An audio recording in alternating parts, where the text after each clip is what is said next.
Naam, karibia mabango yote ya kampeni ya Suluhu Samia Hassan yameweza kuteketezwa moto katika jiji la Tanzania.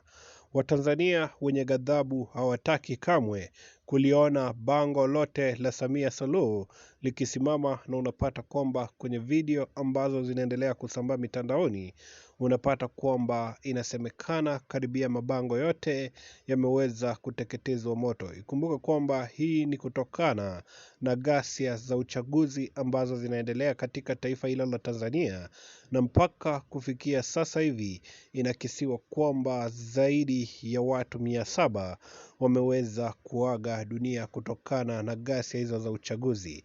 Ikumbukwe vile vile Suluhu Hassan ameweza kuwafungia wanahabari wa Tanzania, na hivyo hakuna vyombo vyovyote kutoka Tanzania ambavyo vinaripoti ghasia hizi za uchaguzi. Japokuwa hapo siku ya jana iliweza kusemekana kwamba tayari watu wa Tanzania wameweza kufunguliwa, lakini kufikia sasa hivi hatuoni activities zozote zikiendelea katika channels za wanahabari kutokea taifa la Tanzania. Na hivyo ni taarifa ambazo tunaendelea kufuatilia, huku tukiombea taifa la Tanzania likaweze kupata nafuu ya haraka kutokana na ghasia hizi za uchaguzi. Je, maoni yako kutokana na kile ambacho kinaendelea Tanzania ni yapi?